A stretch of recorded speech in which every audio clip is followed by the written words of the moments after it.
you join us today in a John Cooper Works R56 Mini. Now, today's just going to be a bit of a sort of first thoughts, first drive, initial drive thoughts and feelings really. I've only driven the car a few times, but I just wanted to get down sort of my initial impressions and what the car feels like. Now, as a previous owner of an R53 Mini Cooper S, I'm obviously going to just naturally want to make some comparisons to the way that car kind of like made me feel and felt to drive. But I don't have that car anymore, so I can't be, you know, exactly direct with my comparisons. And this video isn't really, you know, to directly compare the generations. It's just a natural thought process. Quick scout around online will always sort of tell you that people come to the general conclusion that the 53s are a little bit more raw, a little bit more go-karty, and the 56 is a bit more grown up. But, you know, that's kind of like the way you would expect things to go, in that this car would have been charged with, you know, the development team would have been charged with making a more usable car and a more capable all-round car, improving on sort of everything really, you know, in terms of the build quality, the touch and feel and all the rest of it. Now that definitely feels true of the inside and in the cabin here. The car feels a lot more modern. You know, the 53s were great, but it still feels a little bit more, you know, plush, a little bit more up to speed, and you know, better screwed together, and better build quality and better finishes and what have you, more modern touches. It's still very much Mini. You have the rev counter in front of the steering wheel, you have the big speedo in the middle here. This one's got a infotainment system in the center. I'm not too dialed into the specs that were available for these and what have you, but I know obviously the main one, this being a Cooper Works model, it still feels quite a small car. They don't seem to have changed that much. It has grown a little bit bigger, looking them up. The 56 was a little bit bigger in most dimensions. There was some talk about the fact that they had to comply with, you know, increasing regulations for pedestrian safety and things, which meant the car is a little bit higher, the bonnet height's a little bit higher and things like that. But overall, yeah, the feel is the sort of first impressions is it just feels kind of like Mini, you know. It's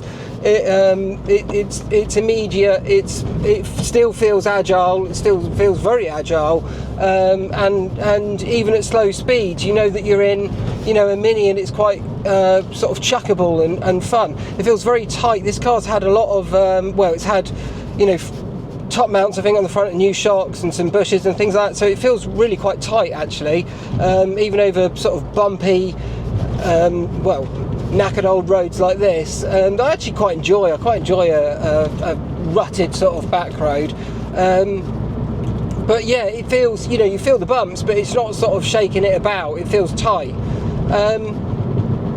But yeah, the gearbox is a 6-speed still, and that feels very reminiscent of the 53 we had. Very solid, very. I remember saying about how impressed I was with that car, that it felt very sort of solid and granite-like in its use of the gearbox. I didn't expect that. It made the car feel a bit more grown up and a bit more solid and a bit bigger than it, you know, actually externally is. And the same can be said for this car. It feels very reminiscent, very solid, nice, slick shift. Maybe it's a bit slicker in this car. It's hard to say. Obviously, when you're getting into the second-hand market of cars, the differences will vary, but depending on, you know, what condition of the model is you're driving, the mileage and all the rest of it. Now the big change is the 1.6 litre supercharged engine from the first car, from the 53 gen, has gone, and in its place is a 1.6 litre turbocharged unit, which I believe is shared with the PSA group at the time, because you find the same engine in like the Peugeot RCZ and probably a few, maybe even the Citroen DS3 or something, I'm not sure. But now, you know, that's an instant change in its character and everything. And I won't delve into too much about, you know, the running of each engine and what have you, and just speak about its character and how the car feels. Now, I'm not comparing completely, you know, directly, because this is a works model, whereas the 53 we had was just an S, so that was 160 horsepower, and these John Cooper Works models have 211 horsepower or 208 bhp, I'm told. So it's quite a bit more powerful, but being a turbo, it's a different character. So I spoke about the supercharged unit before, just making the car kind of feel like it was just a bigger capacity engine.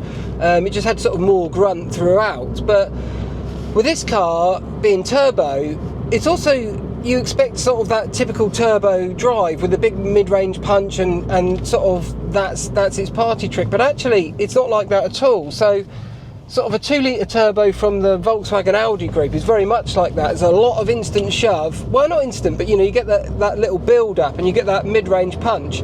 But with this car, when I first got in it, I thought, well, it doesn't feel, you know, as quick as perhaps the numbers would suggest. It's quite a lot more powerful. It's not actually that much heavier. I think I look online and I'm seeing figures anywhere from high 11s to high 12s, so somewhere in the 1200 kilo region. Yeah, I'd say it's got a bit more power, but yeah, the reason is, talking with a few owners and things, with the works model like this, it's tuned to rev. The power comes high, and for about 4,000 onwards, it really, you know, gets to work sort of thing. So a lot of turbocharged cars I'll drive, and there's not really the need, you don't feel, or even the satisfaction from absolutely chasing the red line. But in this car, you do. And we'll get to that. But yeah, the other thing is the steering feels, once again, very typically Mini. There is, however, a sport button this time, which I don't think there was in the previous car, unless they were in the works models, because as I say, I only had the S. But that wakens things up, that sharpens things up. Similar to how I said with the 6 Series, it makes the steering a bit sharper on centre actually, because it's a bit more solid and a little bit more purposeful with its weighting. The car still feels lovely and progressive without the sport button, but it's just a little bit more, you can feel the weight on centre, so it just feels a little bit more sort of direct really. And ultimately, you know, these cars now are all assisted in some way or another, and it's how that assistance comes across and makes the driver feel. But yeah, pressing that definitely sort of wakens things up and makes you feel more go-karty in the car's feel, and makes you feel more connected.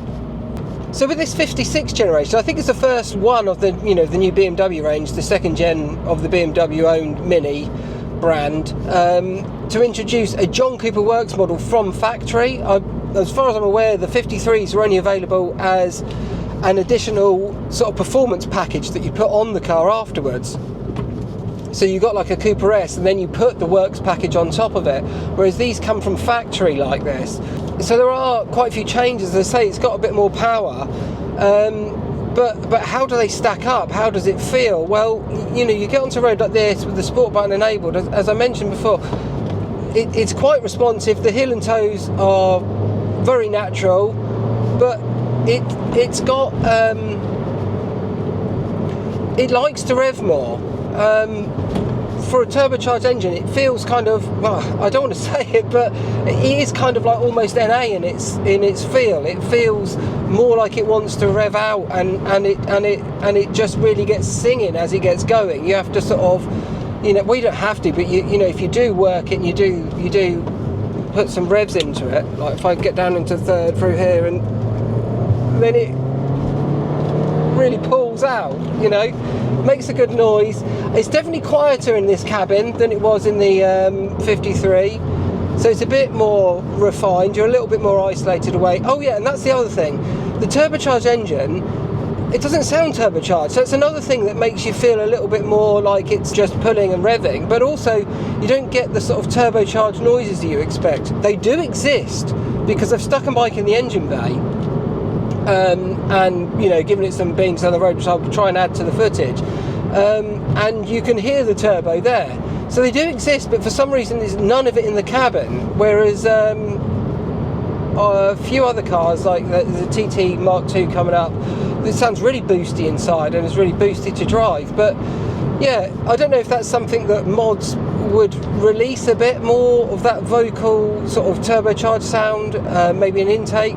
But as it stands, it just kind of sounds, you know, that sort of fun petrol engine, you know, valves bouncing and what have you, valves and pistons that we, you know, all come to enjoy with a nice petrol engine.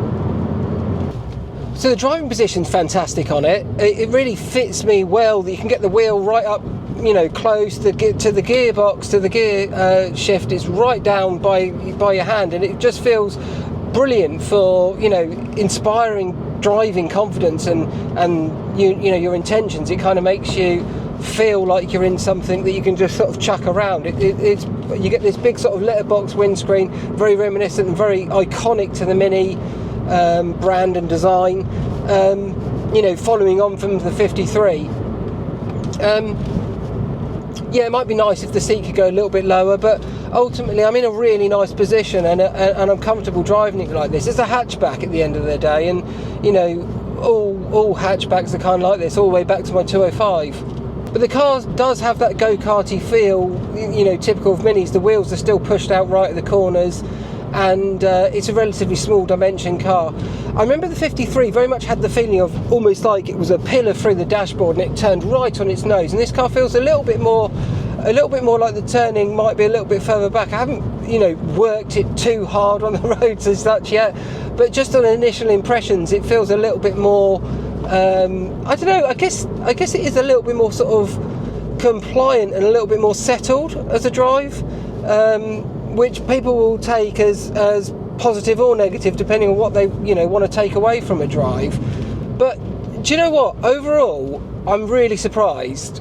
The car is one of those cars that once you get into it and you start driving it and you start actually revving it out and using the power that's there and stuff, it's an absolute hoot. And the feedback is, you know, whilst it's not sort of like 205 levels of feedback, I don't think anybody's saying that a modern, you know, well, a 56 generation Mini is the last word in steering feel and things like that, but it is so progressive and it is so solid and feel that it, you know, it does give you all the information and confidence that you require to attack a road, particularly a little B road.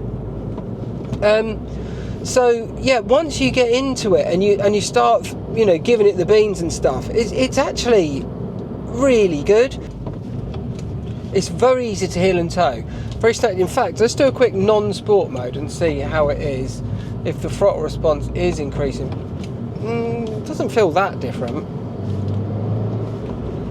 So I don't know how much the sport button wakens up the throttle, but with it depressed, it is nice and responsive. It's easy to do a downshift, it's easy to do a heel and tow.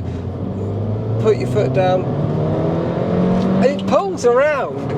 It does pull around in your hands, and the car kind of moves about, and that adds to a bit of the fun. And it's, yeah, I don't know if that's it's got an electronic diff rather than a mechanical one, I think, in this car. The later sort of, I think there were 05 onwards, 53s had, I believe, a mechanical diff. But this generation with the Cooper Works model, it's got an electronic diff of some description. So maybe it's that I can feel working, but it, you know, it does have that sort of squirmy feel, and it is a lot of fun. I couldn't have got stuck behind a worse car. Right, okay, the car's going. Let's give it a second gear pull and see how we get on. Okay, right, well, let's go.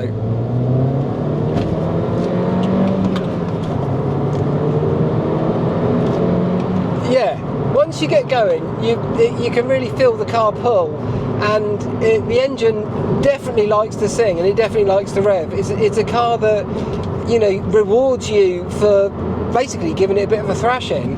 And on a little small hatchback with handling and sort of feel like this that feels alive, even, you know, once I'm settled at speed, the car kind of feels alive.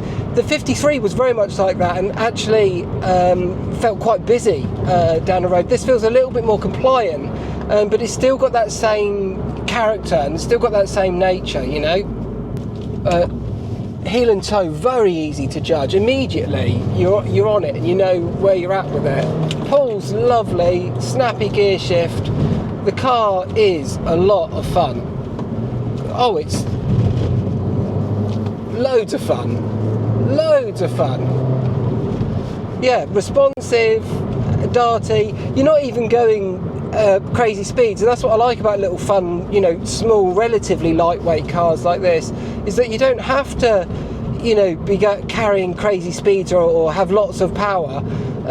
You can be under the speed limit, thrashing it about in second and third gear, and it's still good fun. So yeah, with the sport button pressed, even without it, you know, it's quite a lot of fun. It's just a bit lighter and more, I guess, usable in feel. Personally, I feel like cars should just, I don't know how much I want a sport button, or I kind of like a car just to feel as nice as it could feel at all times, really. But I guess a lighter wheel and stuff is more usable for around town. But let's have a go down here and see how we get on. It revs out nicely. It does rev out really nicely. Can we take a second gear yet? And a scrabble out. Yeah, it's a lot of fun. Revs out really well. Loves it. Car just moves around lovely. You know, the chassis is typical Mini, but a little bit more compliant. I'm sure it is a little bit more compliant than the 53, but still a lot of fun. But yeah, I'm surprised at how lively it still feels. Yeah. Yeah, it's fun. It's fun, and surprisingly just very responsive. Very responsive. It feels lightweight, it feels darty, it feels quite agile. And it kind of, it's doing a lot. It's doing a lot, and it's quelling, I don't know, it's quelling my thirst for much more down a road like this, because, you know, what more do you need when you're on a little road like this? You can't really get much faster anyway. You know, it's kind of like what I say about the 205. The 205 is just all about feel, and this car isn't obviously as feelsome or as direct as a car that's 800 kilos like that is, and mechanical everything with a cable throttle and things like that. But it's of that essence, and it feels of that essence. It's just a little bit more composed and grown up, as obviously as you would expect, with being just a bigger, more modern car. So this is where it's at its best, making swift progress down sort of little busy back lanes, giving it a heel and toe into the corner, letting it rev out a little bit. It goes to a national speed limit and you see the road open and you put your foot down, and then it's moving around and it's getting singing, and it's, yeah, it's just that sort of fun hatchback experience. The essence of the old mixed in with the usability and the practicality of the newer generation. Yeah, I hope you've enjoyed experiencing this car today as much as I've enjoyed driving it. And do stick with us, we've got more videos planned, and I'll see you next time. Thanks for watching.